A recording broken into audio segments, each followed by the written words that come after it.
Good morning, everyone. Welcome to this episode of Canadian Mortgage Hangout TV. My name is Gordon McCallum, and I'm joined by my co-hosts Jackson Middleton, Rob Campbell, and Scott Dawson. How are you, fellas? Not bad. Long weekend. Looking forward to turkey. Thanksgiving. That's coming up. Hey, yeah, exciting. Eat the bird.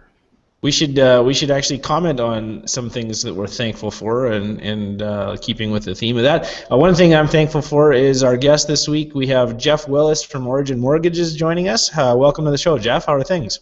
Great, guys. Good to be with you this morning.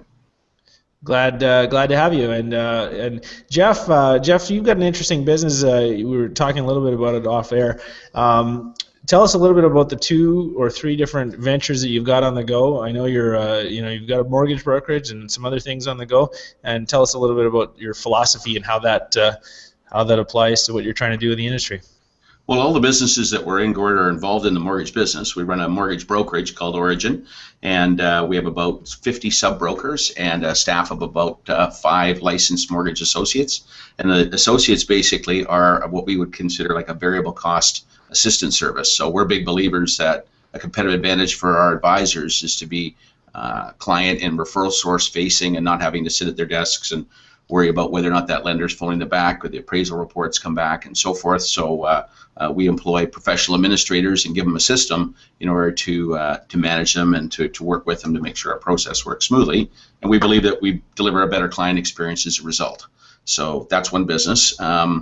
The platform that those associates and the rest of our team work on is a program called Auto, which we kind of incubated in our own brokerage for 5 years, and in the last 2, we've begun to license it out to other instances, so other brokerages across the country.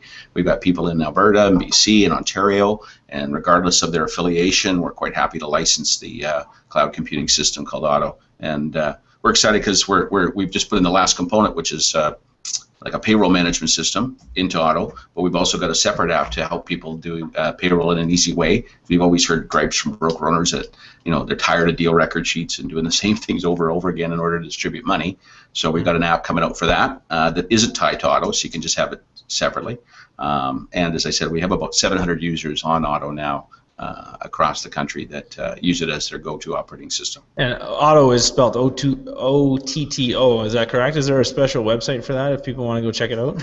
Yeah, you're right, it's spelled O-T-T-O, and it doesn't really mean anything particularly. I have a colleague that said, geez, I didn't know you guys were in the car loan business. And I said, no, it's not A-U, it's O-T-T-O. So it's automortgage.ca. Okay. Now, so one question I have, and guys, feel free to jump in here with questions for Geoff. And if you're following along, you're watching the show live, send us your questions on Twitter. Jackson will be monitoring that at #CMHTV.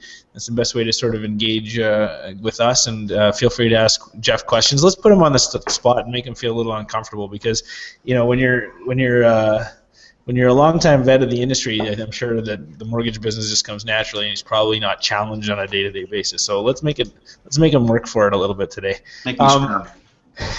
Yeah, it's always a better show when the guest is squirming. Yeah. One question I had would be, Geoff. Now your brokerage is a Dominion franchise. Is that correct? That's correct. And at Origin, with Auto, are you finding that most of your licensees are for Auto are also DLC shops, or do you have any kind of special arrangement with DLC head office for that, or is it really just separate? I know you mentioned others can license it. We have people in Verico, we have people in Mortgage Architects, we have independents, so we don't get too caught up in the idea of affiliation. I believe that we're all brokers first, and that we could do a lot better by collaborating on best practices. So, and I think Dominion's been also very supportive within their own network, bringing forth some of the benefits of Auto. Some of the elements that Auto provides would cross over to some of the programs that they have invested time and energy in. So, we're obviously the leaders of our own selling activity within DLC, but certainly they've been supportive. And we've collaborated a lot with them in terms of getting feedback on this most recent new app that we're bringing out, which is Easy Pay for payroll for brokers, because they get feedback all the time about how difficult it is to have a systemized pay system. So we've probably collaborated more on that than any other things.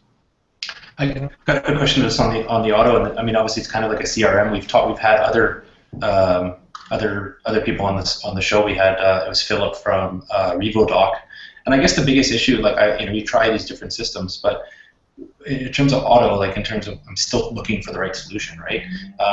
What's the number of deals that kind of where you figure auto makes sense to have on, like number of deals on the go, or how, like where's that threshold for a broker when they're going to really start to be able to really benefit from the features of it? Yeah, that's a good question, Scott. I think auto's kind of perceived after a couple of years of us licensing it to other parties that you have to be a big producer and that it's really about managing a dashboard and deal management and so forth. And I think what we're going to do is we're going to make sure that whether you do 2 deals a month or you do 20 deals a month, it's got application for you if you have a desire to run your practice as a business. So we want to have all the elements in, from data capture right through to how you distribute money, but we want to make it so it's in your day-to-day life. So our next key components is we're adding in a calendar, and it's been kind of the missing piece. So it's going to be something that's going to be mobile friendly, platform agnostic, and basically it's going to push both reminders about what your client base is doing and what your deals are doing, so it's part of your day-to-day life. And we're going to do a similar thing with the contacts, which often is the centerpiece of most sort of CRM programs that are across industries. Things like Salesforce or Sage Software, contacts are kind of what drives their activity. And those are 2 components we're bringing into auto, so that it's kind of hopefully going to change the perspective of the mortgage brokers, that it's not just about deal management and sending out emails to your customers. It's about reaching into your practice day in, day out, and having it help you manage your life. Good stuff. I'm going to jump in quickly again because it's kind of interesting to me. I guess working, obviously, you can maybe get into more of the details on how your brokerage operation works after this, through this, but I would assume you're using auto in your brokerage. How does that work? Like, how do you have your brokerage set up in terms of how you how it's structured in terms of the assistance and working with the agents that are outside, obviously driving sales? And how does that work in terms of using auto? I'm assuming you use it as like a team. You can use it as a team kind of solution. Yeah, we do use it as a team solution. I would say that our associates, the staff members, who are the lender-facing activities, we use it in a more intense way. And quite honestly, we're salespeople, all of us that run the businesses, all of us. And by nature, we try to make it on the power of personality many times. So we really felt important that if we were going to manage professional administrators and drive them to a service level agreement so that we could make for better client experiences, we needed to have an actual system that we were driven to. So we do everything here on sort of a 2-5-10, 2 days for approval, 5 days for acceptance, and 10 days to make it waiting to fund. And we manage all of our activities around that, and auto gives us the ability to do it. So if you ask any of our mortgage associates or even our advisors, they'd all say the same thing. If they didn't have auto, we wouldn't be as productive as we are. So on average, we do about, I would say, between 35 and 45 deals per person per month for each of those associates. So that's pretty focused activity, and we've done that by making lots of mistakes as we've gone and tried to get them to do things that probably weren't really good uses of our time or energy. I don't know if that answers your question, but that's kind of how we use it day in, day out. Great. No, thanks. I'm sure some of the other guys have some questions as well. So go ahead, Rob. You're up. Yeah, and Geoff, thanks for joining us today.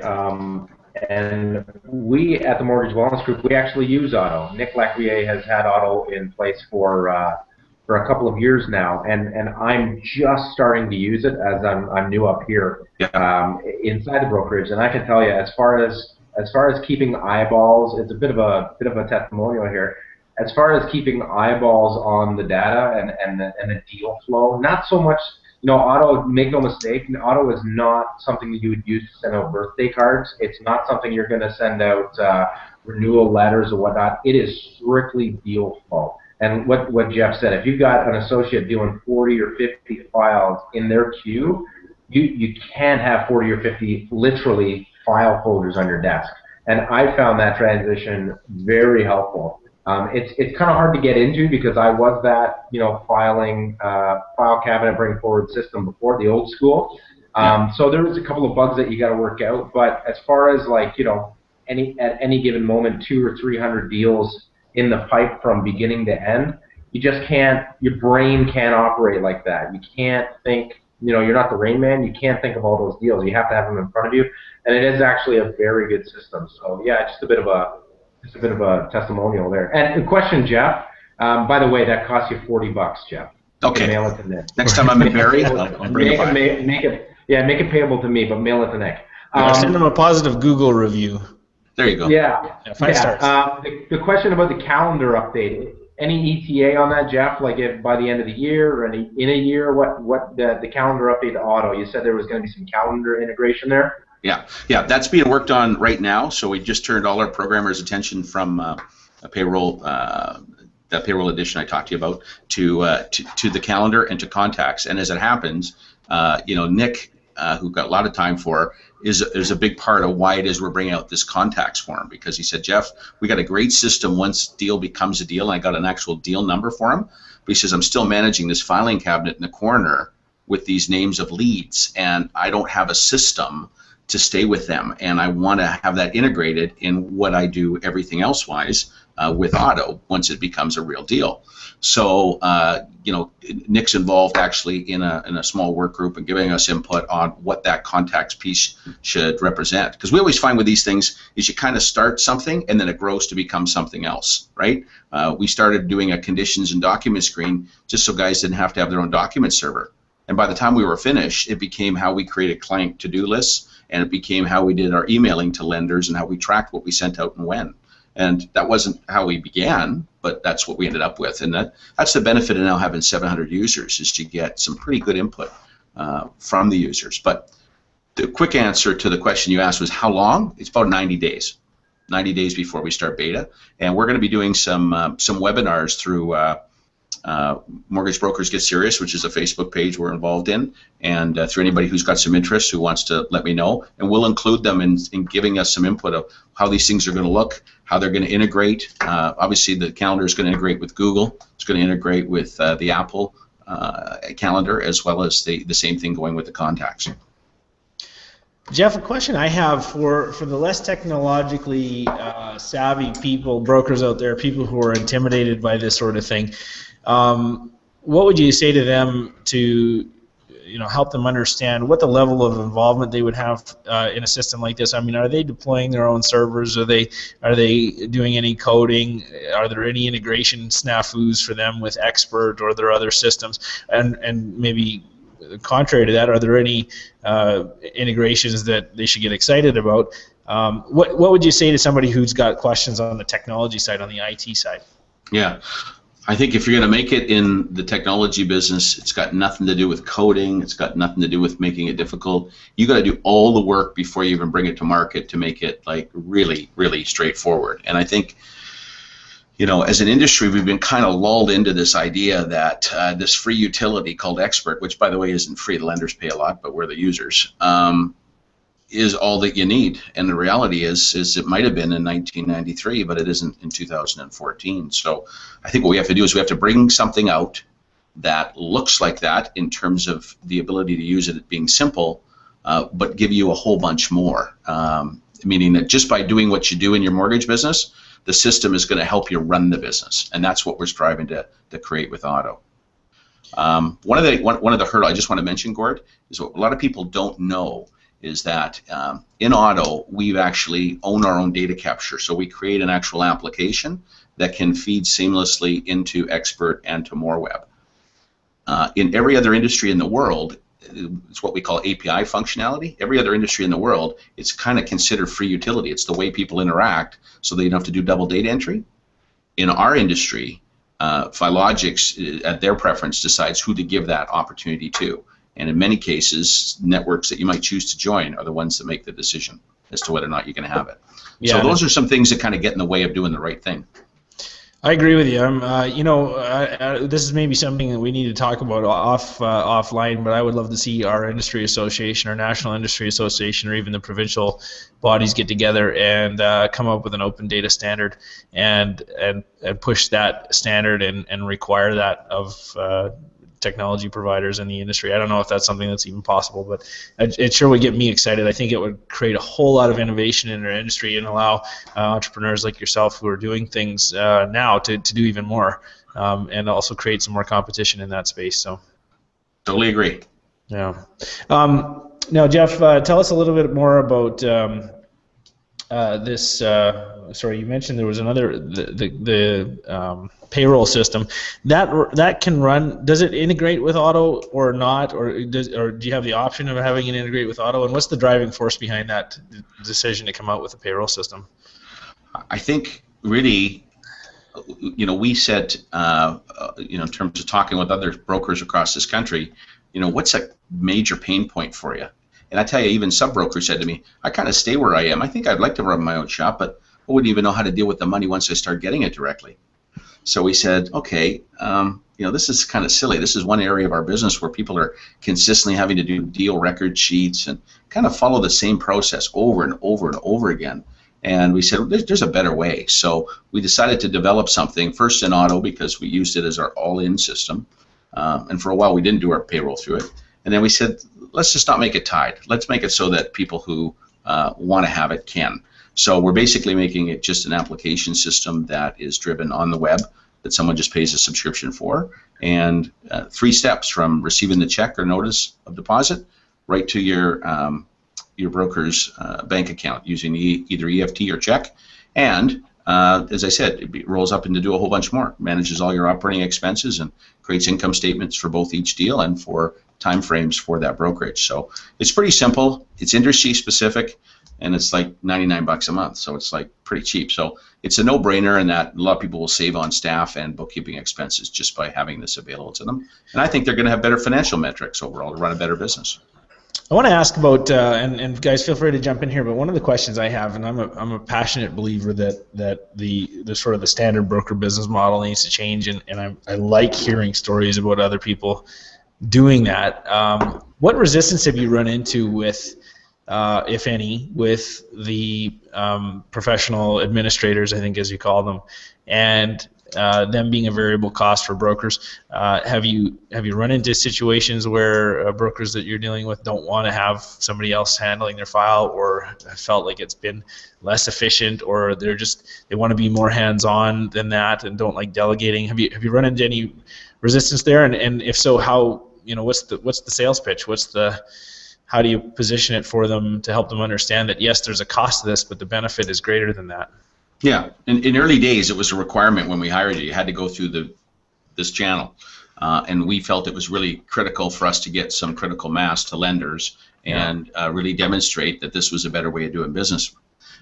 Today, or well, not today, but call it 4 years ago, we made a choice to say you can decide deal by deal by deal whether you want to go direct or you want to go through the operations center, and people can decide and make their choices accordingly. Some do it based on certain lenders, certain types of deals, how busy they might be at any given time. It kind of depends. I would say that today, probably 65-35, 65% of our business is through our op center group, and 35 is direct. And most people employ the same habits day in, day out. So people will do it all one way or all another way, but you can have either one if you want, deal by deal.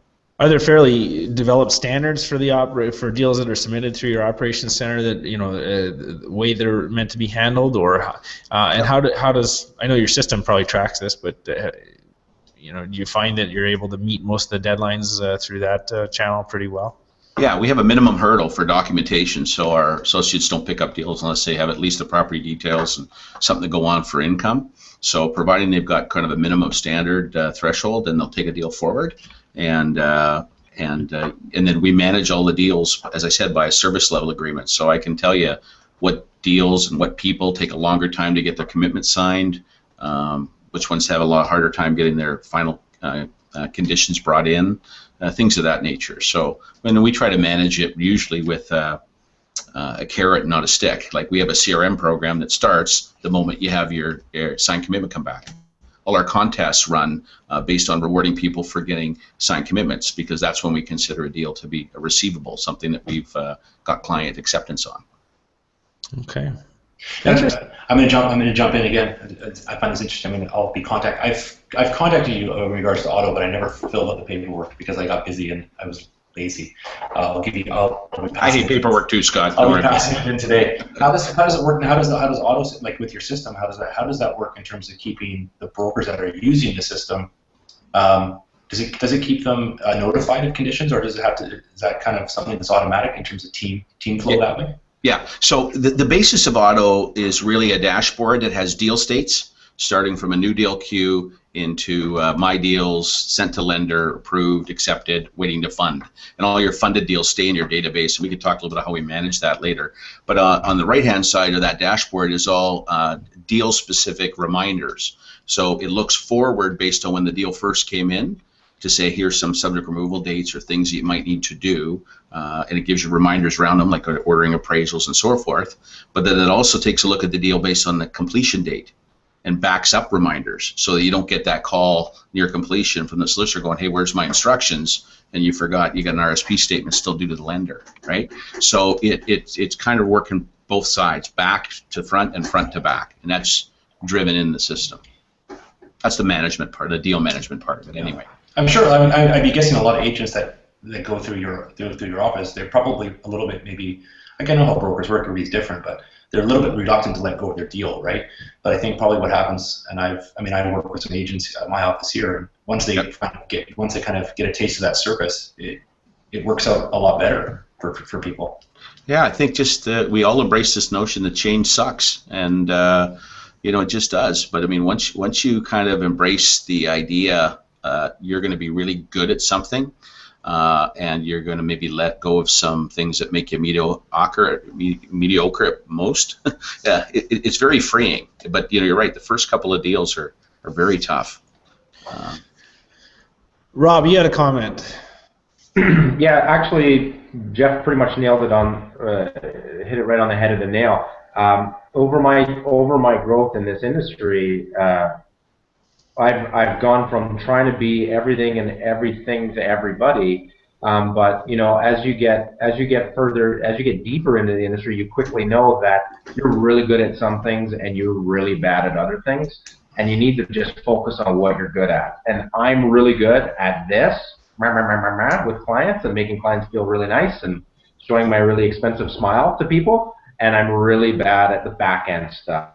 So auto, if you have a team in place that there's people behind the scenes that are using the system with you that are good at what they do, it kind of gets things off your desk, So when something comes in and you do an app and you send out the requirements for the docs, once those docs are in and you shove it off your desk, it goes with the system and you forget about it until it comes back into your queue again, right? So it is great for working on your strengths. And if you're on front line, like I'm assuming how Geoff has mentioned, that model is at Origin, it allows the front end salespeople to keep selling and keep hunting, and it allows the back end support staff to do what they do best, right? So yeah. One of the things we're just starting to do is we're actually outsourcing our operations center and the competency we built. So people that are auto users. They're not necessarily Origin sub-brokers, but because they're auto users, we can actually add a send to op center button right on their application, and we're actually co-brokering with a number of those people. So we become, like those assistant service. So I've had a lot of guys who come at me and said, listen, I got my assistant came, she's going on mat leave, and the other one's going to become a broker, now my competitor, and I do about 30 million, but it's not worth setting up the infrastructure and having to manage somebody. Can I do this with you? And we will do that, and it's created some challenges for us because we don't have that same frequency of interaction with that person. So it's kind of affected our productivity a bit, but it is something we're looking at doing more of and outsourcing. Geoff, now you really piqued my interest here. So hypothetically, you could, if there was a really high performing brokerage that generated a lot of volume, but scaling up and scaling down capacity can be a challenge. As we know, there's some seasonality to this business. There's some market fluctuations. Sometimes things are hot, sometimes they're not. Could you margin, maybe? What's that? Margin comes into play. A lot of brokers have a hard time generating margin. Gross margin, yeah. Yeah, for sure. Talk about the pricing. Like, give me an example. What would a broker expect to pay the ops center for a deal? Right now, our current agreement with everybody is 20 basis points. So whatever we earn in total compensation, less 20 basis points is what I cut as a check to the other brokerage. So in many circumstances, our average deal on the prime side is about 110, and they're usually getting cut checked for about 90 basis points right to the brokerage. And so our ops center is doing all the lender-facing activity, putting together your approval package, doing all your MPP and compliance documents, and then we're collecting and distributing money after that deal's come back as being signed. So a lot of people come in generally for the first deal because they want to get access to a certain lender that they didn't have access to, wasn't returning their calls, they don't have status with. And by the time they do the first deal, they're like, wow, I'm coming back for the process. I'm coming back for not the lender and the access to the product, but this just felt good, right? So it's 20 basis points. And for our own people who are working in Origin, basically we have a split like most brokerages, and then if we don't make our money from them on their split, then it pumps up to a maximum of 20 basis points. So our payroll system just recognizes those deals. Interesting. That is really interesting, and that's got to sound like a whole lot a better deal than hiring and managing for some brokerages, right? Hiring and managing their own assistant could be a whole lot more expensive than 20 basis points on a deal-by-deal basis, isn't it? We'll get you to put that on tape for us later, Gord. Well, that's something worth considering if you're a high-volume shop and you can get the service level that you need. Now, so presumably everything goes through Origin as the brokerage. That's how you explained it there. So how does that work essentially as a brokerage if you started firing everything in through your system there? Everything would be co-brokered and you'd essentially have zero volume as a brokerage. Is that right? Yeah, I guess that could happen. We have guys that we've partnered with that use our prefix. They use Origin, but they're set up their own brokerage, and they'll chase status with certain lenders, and we'll do deals under their ID. And then there's other ones that will they just won't chase status, so they won't have the volume for them. So you can have a bit of a hybrid, and we'll support you in doing that if that's an important thing for you. So it works kind of like an MGA, essentially like a managing general agency for how the life insurance business works. Is that how something you'd compare it to? Good analogy. That's a good analogy. And the thing that we always try to remind lenders is that they don't pay us 1 basis point of premium for having that additional level of service and that investment we make in staff to make their processes better. So it tends to be that they're pretty good about dealing with our deals and dealing with our exception requests and things like that. Things that you just get, or you should get, when you have some scale and you create a better mousetrap. Very interesting. Scott, go ahead. Well, no, I was going to just kind of follow up on that. I mean, 20 basis points, for some broker going in, they're probably thinking 20 basis points, they don't want to give it up. But if you're talking about, like, as we're talking about scale and volume, there's a lot of lenders that if you don't have the status with or you don't have the volume bonus with, by the time you're sending the deal off to you guys, you're making about the same amount of money and doing a heck of a lot less work. Yeah, we had a couple of lenders that guys are 20 to 30 basis points ahead. Oh yeah. So, but the thing is, in the case of when you start the relationships, that's how they come at you. Like, where does this benefit me, lender-wise, product-wise, and so forth. But the whole idea is that you want people to think, this is a better way to go. Like, I'm not chained to my desk waiting for the guy to phone me back saying my, bank deposit copies were acceptable as down payment. You got somebody doing that and following them up with a system on your behalf. Those are things that I think reflect better on us as a business, because we're now in the business of client service and not administrative follow-up. I just think that's just well, and it probably suits the people who are really originating volume because of personality, like you said. Back to the original point, a lot of people who are strong client-facing people like Rob and sometimes fall down on the detail because it's not fun. Now, but there are those people out there, and I'm sure you hire them, Geoff, and maybe this is even part of your hiring process, where you're looking for a different type of person in the operation center, as you call it. Then they probably wouldn't feel as comfortable in front of a client as Rob does. No. Yeah. No, that's exactly not. They love the variety of the job in that they get to interact both with the lender, supplier, and broker, and they really see the broker as their customer, and the customer, the end customer, is still part of the equation because they know a lot about them, but they're not dealing with them directly. So you're right. It's a different kind of skill set and a different kind of personality. It's fascinating stuff. So I'm curious now, and guys, jump in here again. But I'm really curious, Geoff, if your background in the bank didn't have an influence on your business model and your approach to doing things, or what really drove? What was the defining pain point for you to decide to go down this road and pursue a different approach than most? Yeah, I think that's exactly was my experience in the bank. Is that in the sales force when we started, both at Canada Trust and at TD Canada Trust, we had sort of Y2K come up. I'm really dating myself here now, but and we had talked at that time. Let's just take all the computers away from the salespeople and have other people do the data entry work, and let them really focus on sales. That could be our competitive advantage, and we can keep commissions low. And that was considered almost like sacrilegious to think about, not having brokers do data entry. So what happened over time after Y2K came and went is we just downloaded more and more administrative staff, and the way we made up for that, not staff but activities. You had to tell us when you were resetting rates. You had to tell us when you were changing dates. I mean, it was goofy, and I just said, this is stupid. And all we did is hired more people. And I thought, this is not good for client experience, not good for brokers' income levels. We got to come up with a different system. And we were one of our top producers, I think in his best year, did almost 900 deals, also works with us now at Origin. And he's up at 4 o'clock in the morning doing data entry. It's like, this is crazy.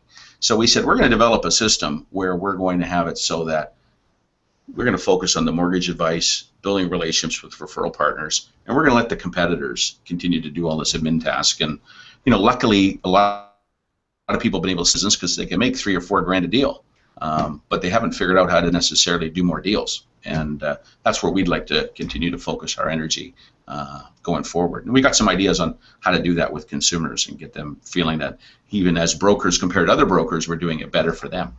Yeah. Sometimes that's when you even have a better mousetrap on the back end. It's how do you communicate that, and does the client care? At the end of the day, they want the deal done. They want it done on time.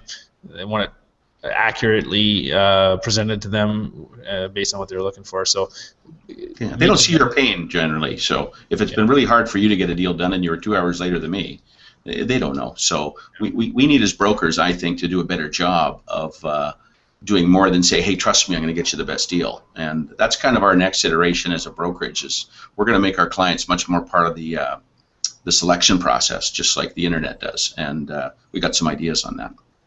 Fantastic. Well, we'll have to have you back on the show. We're out of time, but really enjoyed visiting with you. Speed round, guys. We're gonna put Geoff on the spot a little bit.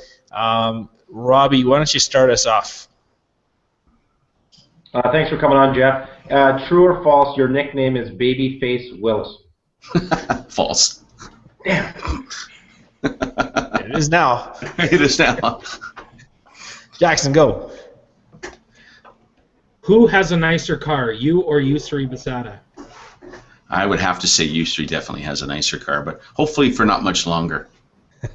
Nice. Scotty, go. Oh, I'm going to jump on the car one again. You almost took my question, but you just had a high-profile broker in Vancouver join your team. Just got a new car. Yeah. I'll never have a better car than him, that's for sure. I was going to say, have you got a ride in it yet? No. In fact, I haven't even seen it. I can't even confirm that he owns it, other than the fact that I've seen a picture. So that might be a little bit me throwing the gauntlet down to bring it by the office. Doesn't even own it. There we go. You heard it first. Breaking. Okay, my speed round question is from the front page of your website, Geoff, and I want to know, what's your mortgage IQ? Morning or afternoon? Before or after coffee? Yeah, that's right. Well, hey, really enjoyed the visit. Great to hear about all the different innovative things you're doing, both business model-wise and technology-wise. It's awesome to hear stories from other entrepreneurs doing things that are moving the industry forward. So thanks for sharing some of that with us. And for any of our viewers out there, this is not an advertorial, but go give Geoff a call. Talk to him about auto. It sounds like a good system, and look at your options and make sure you're managing your business appropriately, making good decisions about how you use your time. Thanks, guys. Anybody who knows me knows that I answer my phone. You can always get me on my cell, 604-657-9195. So anybody who wants to just ask some questions or just talk offline, feel free to call me anytime. Awesome. Thanks again. Take care. Bye. Goodbye. Bye.